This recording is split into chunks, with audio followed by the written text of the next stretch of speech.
India के राष्ट्रीय अध्यक्ष, बहुत ही मुखर वक्ता आदरणीय सुप्रिया सिंह जी आई हैं।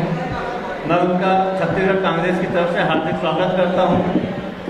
इस पत्रकार वार्ता में उपस्थित एआईसीसी के मीडिया कोऑर्डिनेटर और हमारी मीडिया के इंचार्ज आदरणीय राधिका खेला जी, हमारी एक अन्य इंचार्ज आदरणीय पूजा त्रिपाठी जी, प्रदेश कांग्रेस के वरिष्ठ प्रवक्ता भाई धनंजय ठाकुर जी, वरिष्ठ प्रवक्ता आदरणीय प्रवक्ता साथी अजय कुमारी जी, प्रवक्ता बहन बंदा राजपूत जी, मीडिया कोऑर्डिनेटर भाई संजय जमा जी, आप सबका हार्दिक स्वागत अभिनंदन। मैं ज़्यादा समय न लेते हुए आदरणीय सुप्रिया जी से अनुरोध करूँगा कि आप सबको इस माइक पे लेना है। आप सबको मेरा नमस्कार। चुनावी माहौल गरमा रहा है और बहुत सारी बातें इस चुनाव में जो सुनने में आ रही हैं वो सोचने को मजबूर करती है कि सरकारें क्यों बनाई जाती हैं। आज जब छत्तीसगढ़ और बाकी 4 राज्यों का चुनाव मुहाने पर आकर खड़ा है, तो जहां पर हमारी सरकारें विशेषतः छत्तीसगढ़ में, वहां पर अपने मैनिफेस्टो का 95-96% काम करके अपने काम के दम पर रिपोर्ट कार्ड दिखाकर हम जनता के पास जा रहे हैं, उनसे उनका आशीर्वाद, उनसे उनका वोट, उनसे उनका आशीष मांग रहे हैं। और हमारे प्रतिद्वंदी भारतीय जनता पार्टी लगातार जुमलों की बारिश कर रहे हैं और सबसे अग्रिम पंक्ति में हमेशा की तरह नीरज चोपड़ा से भी ज्यादा जो लंबा टिकते हैं इस देश के प्रधानमंत्री और उनके परम चेले अमित शाह जी हैं। और जुमलों की बारिश नई नई है, चुनाव आते हैं, बड़े बड़े जुमले सुनाई देते हैं और वही जुमले फिर से सुनाई दे रहे हैं। लेकिन असलियत ये है कि ये चुनावी रण अंततोगत्वा रेवड़ी और रबड़ी के बीच में आकर खड़ा हो गया है।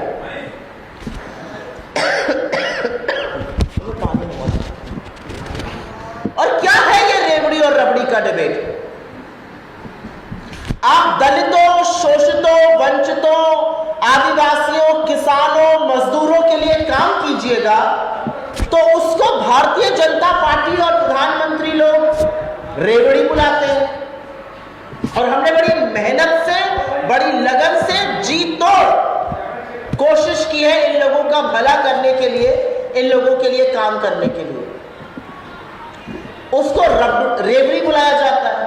लेकिन जो रबड़ी थाली में परोस परोस कर अडानी जी तक पहुंचती है, उस पर कोई चर्चा नहीं होती। पूरी ईमानदारी से हमने लोगों के लिए काम किया तो वो रेवड़ी है, और रात दिन एक करके अडानी जी के लिए काम किया वो रबड़ी है, उसकी कोई चर्चा नहीं होगी। लेकिन 2 मिनट में मैं पहले ये बताना जरूरी समझती हूं कि हमने क्या किया है और जनता क्या निर्णय लेगी उस बेसिस पर। भूपेश बघेल जी की जो कांग्रेस की सरकार है, उन्होंने 40 लाख लोगों को गरीबी की सीमा रेखा से ऊपर किया है और ये बहुत बड़ा कीर्तिमान है। ये हमारे आंकड़े नहीं है, ये कांग्रेस के दफ्तर से निकले हुए आंकड़े नहीं है, ये भारत सरकार के नीति आयोग के आंकड़े हैं।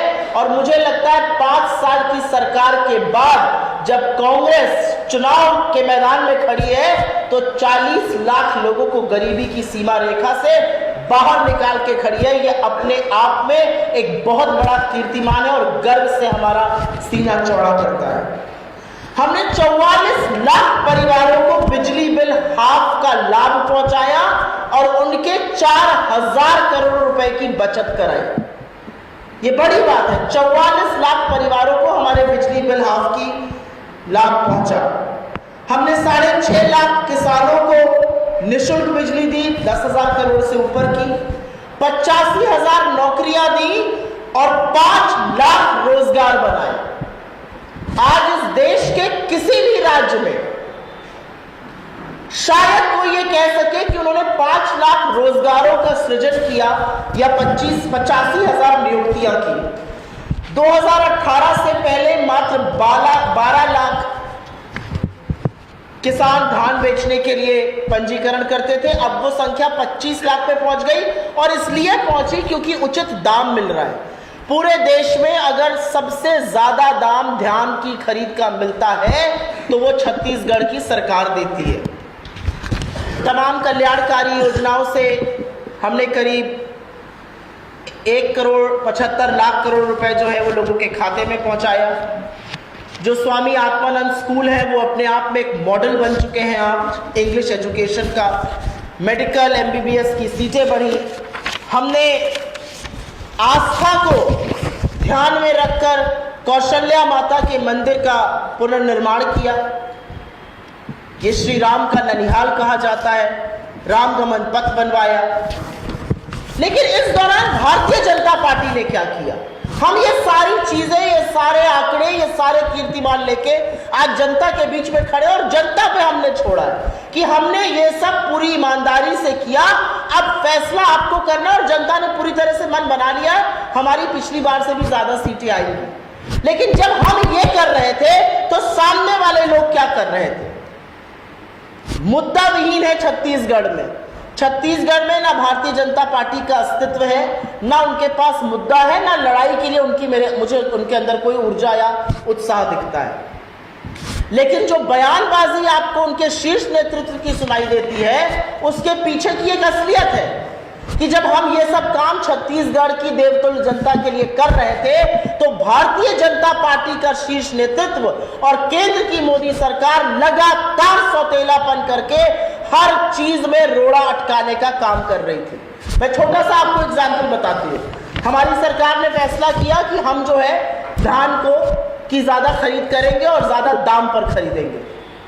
ये सरकार जिनकी नाक के नीचे 750 किसानों की शहादत हुई, उन्होंने एक ऑर्डर इशू किया और कहा जो सरकार MSP से ज्यादा का पे खरीद करेगी उसको सेंट्रल पूल में उसका नहीं खरीदा जाएगा, प्रोक्योरमेंट नहीं किया जाएगा। तो तू डाल हम पात। हमारी यहाँ की सरकार ने, भूपेश बघेल जी की सरकार ने कहा कोई बात नहीं, हम पैसा किसानों के खाते में डायरेक्ट डाल देते, अब आप क्या कीजिएगा। लेकिन असलियत यह है कि छत्तीसगढ़ की जनता ने यह देखा कि एक तरफ वो पार्टी, वो सरकार, वो मुख्यमंत्री, उनका महकमा है जो जनता का भला करना चाहते हैं और दूसरी तरफ वो लोग हैं जो लगातार रोड़ा बनना चाहते हैं और भला होने नहीं देना चाहते हैं किसी कीमत पर। इसके अतिरिक्त करार हमसे किया कि हम 86 मेट्रिक टन आपसे चावल खरीदेंगे, उसको घटाकर 61 मेट्रिक टन कर दिया गया। हम इस पर भी चुप रहते। लेकिन इसी सरकार का दोहरापन और दोगलापन देखिए और दोहरा मापदंड देखिए कि उन्होंने कर्नाटका की सरकार को बोला कि नहीं आप अन्नभाग्य योजना नहीं लगा सकते, हम तो आपको 35 मेट्रिक टन चावल नहीं देंगे, हमारे पास है ही नहीं, तो हमसे क्यों कम खरीद रहे हैं, हम इसे ज्यादा खरीद लीजिए। छत्तीसगढ़ को भी छलेंगे और कर्नाटक को भी छलेंगे क्योंकि दोनों जगह भारतीय जनता पार्टी की सरकार नहीं है और लंबे समय तक आएगी भी नहीं। ये मैं आपको हाजिर नाजर जानकर एक भविष्यवाणी भी कर देती हूं। तो रेवड़ी चीखने वाले लोग लगातार रबड़ी परोस रहे थे। यही बस्तर में NMDC का नगरनार स्टील प्लांट है, वो अडानी जी को सौंपने के लिए पूरी तरह से आतुर है मोदी जी, और यहां पर आकर बड़े बड़े भाषणों में कहते नहीं जी हम तो नहीं बेचेंगे उसको। तो फिर उसको दीपम की वित्त मंत्रालय की वेबसाइट पर बेचने के लिए रजिस्टर क्यों किया हुआ है, उसकी बोलियां क्यों लगवाई जा रही हैं? राज्य सरकार ने कहा कि चलिए आप बेचना चाहते हैं, हम खरीद लेंगे, हम चलाएंगे जिससे लोगों की नौकरियां ना जाए, सरकार का प्रबंधन रहे। आपने कंडीशन लगा दी कि राज्य सरकार बिडिंग का हिस्सा ही नहीं बन सकती है। ये कौन सा दोगलापन है, ये कौन सा सौतेलापन है? ऐसा क्यों लगातार कर रहे हैं? आपको क्या लगता है छत्तीसगढ़ की जनता ये समझती नहीं है? छत्तीसगढ़ की जनता भी समझती है और आपके जैसे प्रबुद्ध पत्रकार भी ये समझते हैं। तो मुझे ऐसा लगता है कि अगर आप गरीबों के लिए, किसानों के लिए, मजदूरों के लिए, महिलाओं के लिए होने वाले काम को रेवड़ी कहते हैं तो ये रेवड़ियां हम और बांटेंगे। क्योंकि सरकारें चुनी इसलिए जाती हैं कि गरीबों का भला हो, किसानों का भला हो, लोकहित का काम करने के लिए। अगर लोकहित का काम को आप रेवड़ी मानते हैं तो यह रेवड़ी इस देश में और बंटनी चाहिए। और इसीलिए जो हमारी सरकार ने अनाउंसमेंट किया, मैं उसका स्वागत करती हूं कि हमारी पुनः सरकार बनेगी और हम पुनः से किसानों का कर्जा माफ करेंगे। हम प्रति एकड़ 20 क्विंटल धान की खरीद करेंगे। 17.5 लाख आवास विहीनों के लिए मकान बनाएंगे। 5 साल में 15 लाख लोगों को रोजगार के लिए जो रोजगार मिशन योजना है उसको और प्रबल तरीके से बनाएंगे। स्वामी आत्मानंद विद्यालय जो अंग्रेजी माध्यम स्कूल है वो और खुलेंगे। बिजली बिल हाफ योजना जिससे 44 लाख परिवारों का भला हुआ उसको और व्यापक तौर पे करेंगे। और मुझे ऐसा लगता है कि सरकारें इसीलिए चुनी जाती हैं कि वो लोकहित में काम करें, वो एक दो धन्ना सेठों की परिक्रमा ना करती रहे, वो लोकहित में काम करे। और लोकहित में काम करना अगर रेवड़ी है तो ये रेवड़ी और बटेगी। आप अपनी रबड़ी का हिसाब दीजिए। आज इस देश की 83% आबादी की जो आय है वो आपकी नाक के नीचे कम हुई है, लेकिन आपके परम मित्र तो भैया नंबर 2 पर पहुंच गए विश्व के सबसे अमीर लोगों की सूची में। आपके परम मित्र के खिलाफ इतने बड़े बड़े आरोप आते, उसकी कोई जांच नहीं होगी। वो रबड़ी जो आप परोस रहे हैं लगातार इक्के दुक्के अपने मित्रों को, उसके बारे में चर्चा कब होगी? और मुझे ऐसा लगता है कि छत्तीसगढ़ की जनता ये भली भांति समझती है, वो जानती है कि उनके लिए किए गए कामों को जो रेवड़ी बता रहा है वो हमारा नहीं, वो कांग्रेस पार्टी का नहीं, सरकार का नहीं, वो उन लोगों का अपमान कर रहा है जिनके लिए ये योजनाएं बनाई गई हैं। और मुझे ऐसा लगता है कि जनता जो है सूद समेत इसका जवाब उस दिन देगी जिस दिन वो वोट करने के लिए निकलेगी। और आपके माध्यम से मैं पुनः अपील करती हूं जनता से कि हमारे कामों को देखकर जो हमने पूरी लगन से, पूरी ईमानदारी से आपके लिए किया है, दोबारा से कांग्रेस की सरकार बनाइए जिससे कि हम वो सारे काम और व्यापक तौर पर कर पाए जो हमने पिछले 5 साल में करे। आपके सवालों का स्वागत है। अगर पहले सुमोटो पे ले ले तो उसका मैं अनुग्रहित रहूंगी।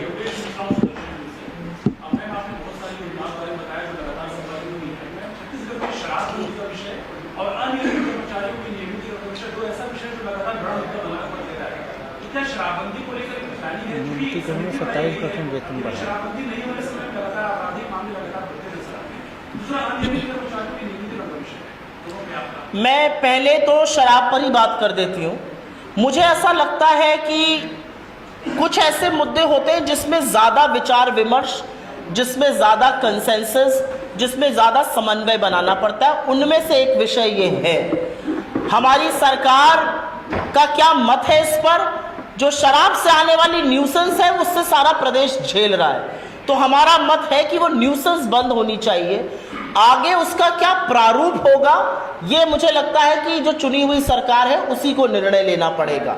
जो आपने नियमितीकरण की बात करी, 27% मेरे ख्याल से नियमितीकरण हुआ है, वेतन बढ़ाया उनका, और भी होना चाहिए। क्योंकि ये जो संविदा पर जिस तरह से लोगों से काम कराया जाता है एडहॉक तरीके से, उनकी कोई सोशल सिक्योरिटी नहीं होती है, उनके लिए कोई ऐसा परिवेश नहीं है सामाजिक तौर पर जिससे कि आज नौकरी है कल को ना रहे तो उनके घर का खर्चा कैसे चलेगा। लेकिन 27% वेतन बढ़ाना एक पहल है। मुझे लगता है कमान जब दोबारा से मिलेगी तो हम उसको और आगे बढ़ाएंगे। दोनों चीज़ों में समन्वय, दोनों चीज़ों में बातचीत और ज़्यादा विचार विमर्श करने की आवश्यकता है। अनुज जी, राजनीति में भावे तो बहुत होते हैं।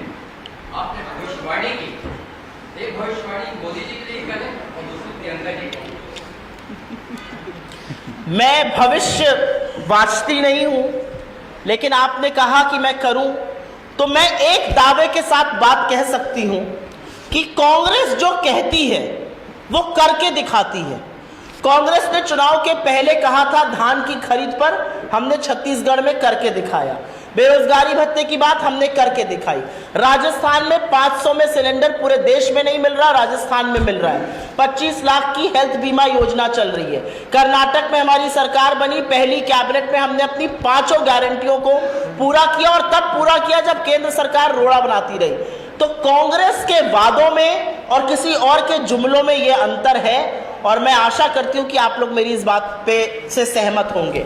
आपने भविष्यवाणी करी 2024 में मोदी सरकार नहीं बनेगी और इंडिया गठबंधन की सरकार बनेगी, ये मेरा पूरा विश्वास है।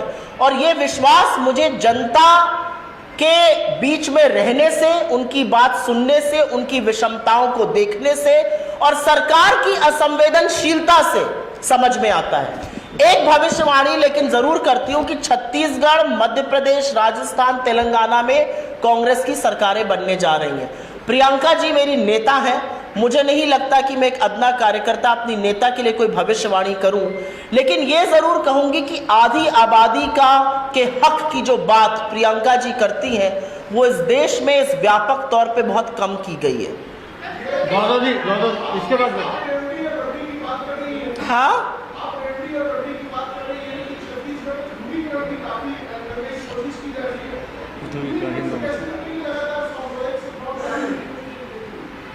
ऐसा है, ध्रुवीकरण क्या है? ध्रुवीकरण वो अंतिम पैंतरा है जब भारतीय जनता पार्टी के पास कोई मुद्दा नहीं है, सरकार को घेरने के लिए एक भी ऐसी चीज नहीं है जिसमें वो सरकार के साथ को घेर सके, सरकार पर आरोप लगा सके। तो अपने घटक दल ईडी और सीबीआई से जब बात नहीं बन रही है तो वो ध्रुवीकरण करते हैं। लेकिन इस देश की जनता, ये देश की जनता बहुत समझदार है।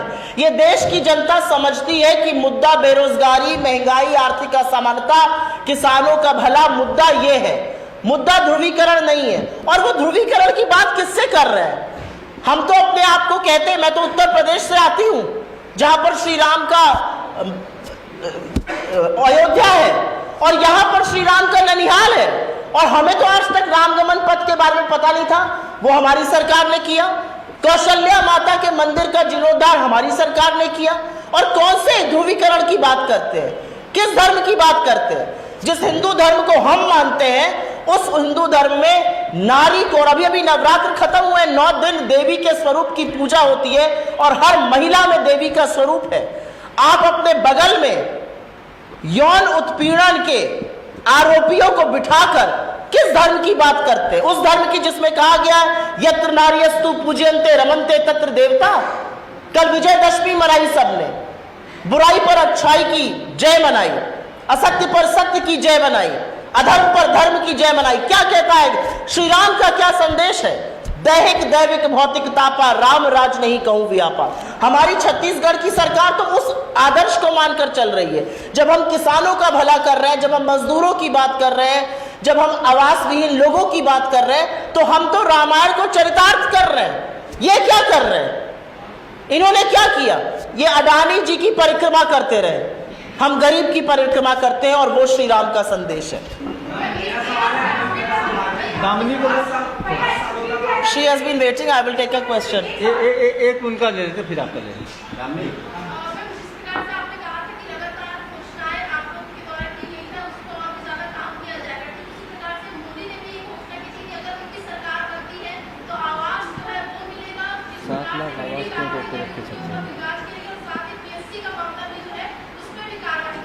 अगली बार मोदी जी जब छत्तीसगढ़ आए तो मुझे पता है कि आपको यह सौभाग्य कभी नहीं मिलेगा। यह भी मैं भविष्यवाणी कर देती हूं, आप जैसे प्रबुद्ध पत्रकारों को यह सौभाग्य कभी नहीं मिलेगा कि आप देश के प्रधानमंत्री से सवाल पूछ सकिए, क्योंकि देश के प्रधानमंत्री सवालों से भागते हैं, क्योंकि उन्होंने बेरोजगारी बढ़ाई है, उन्होंने महंगाई बढ़ाई है, उन्होंने आर्थिक असमानता बढ़ाई है। हमने जलता हुआ मणिपुर देखा है। तो देश के प्रधानमंत्री से आप सवाल नहीं पूछ पाइएगा। लेकिन अगर कभी ऐसा हो जाए तो उनसे पूछिएगा, आपने बस्तर के स्टील प्लांट को, एनएमडीसी के स्टील प्लांट को बिकने के लिए लगाया हुआ है, जनता के सामने रैली में आप और आपके चेले आकर कहते हैं ये नहीं बिकेगा, तो सबसे पहले तो उसको हटाइए, वहां से, उस वेबसाइट से हटाइए। हमारी सरकार ने कहा सरकार खरीदने को तैयार है, आप सरकार को उस प्रोसेस से हटा देते हैं।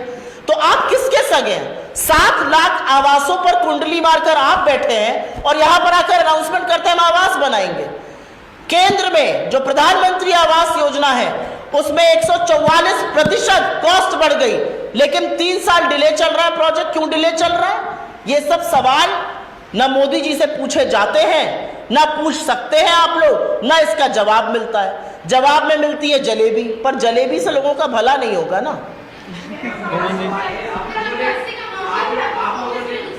आपका हो गया।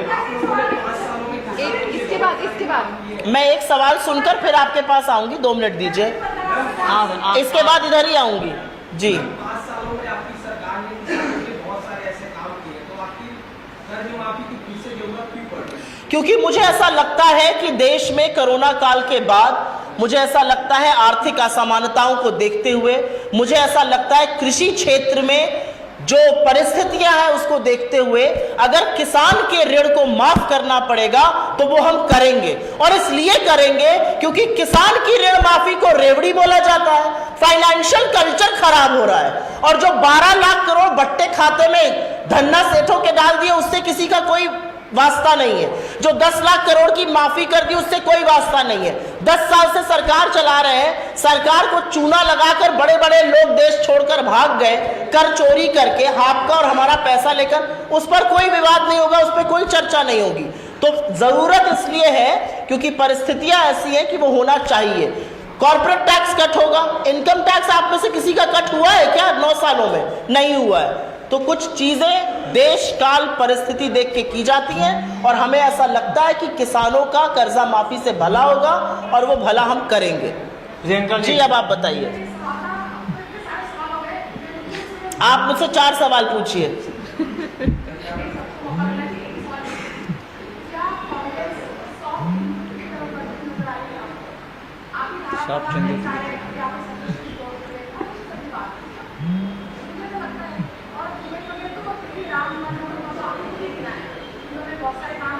ये सॉफ्ट हिंदुत्व क्या होता है?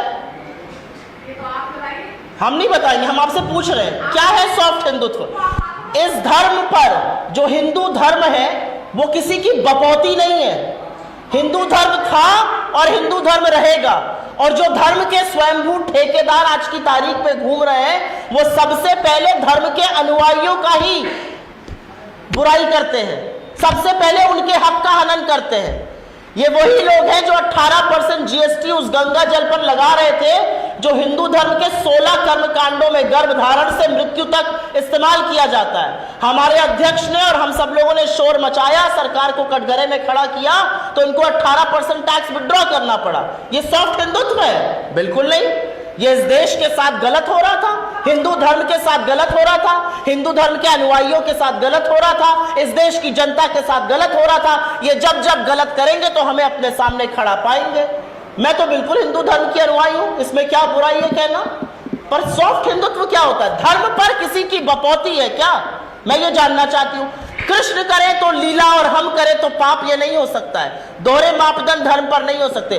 जितने बड़े धर्म के अनुयायी आप हैं, उससे बड़े धर्म के अनुयायी हम हैं, क्योंकि हम धर्म को चरितार्थ करते हैं और आप धर्म पर लोगों को ठगते हैं। असलियत ये है, जब आप लोगों को दयनीय बनाते हैं, जब किसानों को आप उनके हाल पर छोड़ देते हैं, जब आप चुनी हुई सरकारों को चावल नहीं देते हैं, जब आप चुनी हुई सरकारों से धान नहीं खरीदते हैं, तो आप किसान के हक का हनन कर रहे हैं, तो आप राम राज्य का हनन कर रहे हैं। जब आप मणिपुर में 78 दिन तक बोलते नहीं और नग्न औरतों को टहलाया जाता है, तो आप देवी के स्वरूप का हनन कर रहे हैं। और अगर वो सॉफ्ट हिंदुत्व है तो बिल्कुल होना चाहिए। वो धर्म किसी की बपौती नहीं है और धर्म को राजनीति में गलत तरीके से लोगों को ठगने का काम भारतीय जनता पार्टी करती है। हम में और उनमें यह अंतर है। हम में और उनमें यह अंतर है कि हमने राम गमन पथ बनाया, हमने कौशल्या माता के मंदिर का जीर्णोद्धार किया, जो मुझे लगता है होना चाहिए, वो आस्था का प्रतीक है। लेकिन हम उसका ढिंढोरा नहीं पीट रहे हैं। हम ये नहीं कह रहे कि हमने भैया कोई काम नहीं किया, उसी के नाम पर वोट दे दो। हमने काम भी किया, हमने आपकी आस्था को भी पूरा किया, हमने वो हर काम किया जो हमें लगता है कि समाज के हर तबके के लिए होना चाहिए। मुझे लगता है मैंने आपके सवाल का जवाब दिया। नहीं, थोड़े इधर से ले लेते हैं। प्रदीप जी प्लीज, आपका हो गया। प्लीज बहन जी, प्रदीप जी बताइए।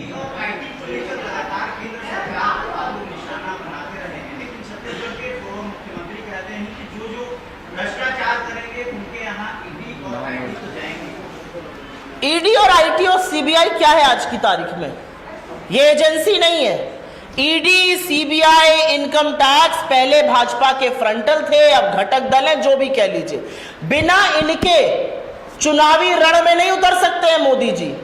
जहां जहां मोदी जी को हार नजर आती है, जहां जहां अच्छी गैर भाजपा की सरकारें काम करती नजर आती हैं, वहां वहां ईडी और सीबीआई पहुंच जाती है। ऐसा क्यों होता है?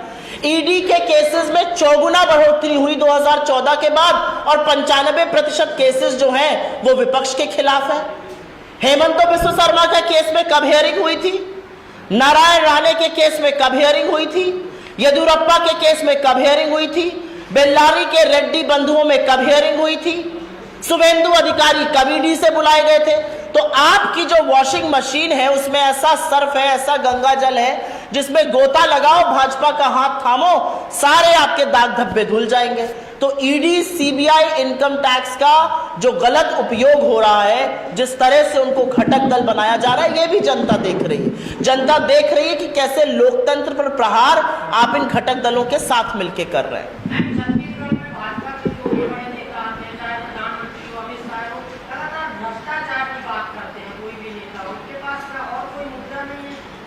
भ्रष्टाचार पर जब वो मुंह खोले तो आप इधर से बोलिए अडानी, तो वो चुप हो जाएंगे।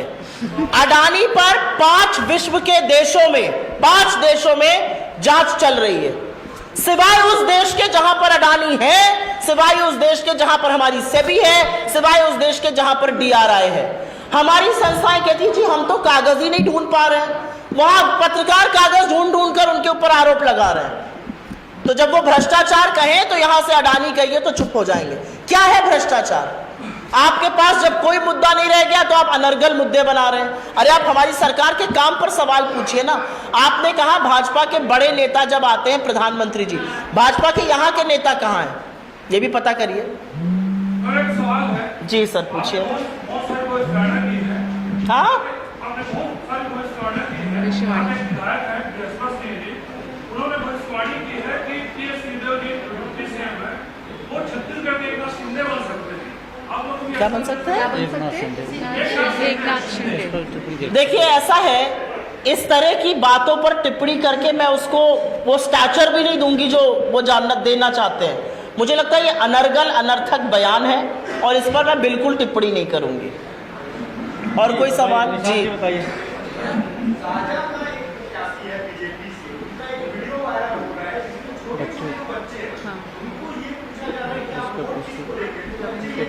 सांप्रदायिक करता है, उसकी बेटी की हत्या हुई है, उसने उसको प्रत्याशी बनाया।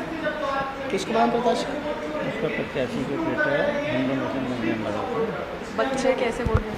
मैं सबसे पहले तो ये कहना चाहती हूं कि अगर ये वीडियो है और अगर इसकी पुष्टि हुई है तो सबसे पहले एनसीपीसीआर नाम की एक संस्था है, उसके अध्यक्ष हैं वो। अगर आरएसएस की शाखा सवेरे अटेंड करके थोड़ा फ्री हो गए हो तो उनको ये वीडियो जरूर संज्ञान में लेना चाहिए कि कैसे बच्चों को चुनावी रण में इस्तेमाल किया जा रहा है। यही बच्चों का इस्तेमाल होता है। तो एनसीपीसीआर जैसी संस्थाएं या महिला आयोग जैसी संस्थाएं जो बाल संरक्षण के लिए होती हैं, ये बिल्कुल आंख पर पट्टी बांध के मोदी जी के शासनकाल में बैठी हुई हैं। अगर ये ध्रुवीकरण और बच्चों का दुरुपयोग नहीं है तो बच्चों का दुरुपयोग और क्या होगा? छोटे छोटे बच्चों के इंप्रेशनेबल माइंड्स में इतनी हिंसा, इतनी नफरत घोलने का काम यही भारतीय जनता पार्टी का असली चाल चरित्र और चेहरा है। जी हाँ बताइए।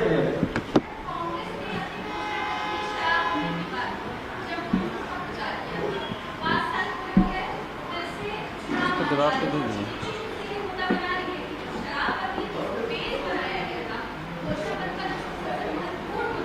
आपके आने के पहले इसका जवाब दे चुकी हैं। मैंने इस पर जवाब दिया है, सबसे पहला सवाल ही इस पर था। जी धन्यवाद, थैंक यू। धन्यवाद बहुत बहुत आप सबका।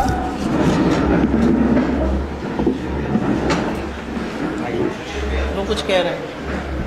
हाँ आइए ना, आप आ जाइए। बहुत हो गया। नहीं, तो आपने सबसे लंबा जवाब आपको दिया। प्रियंका कौशल जी ने सीनियर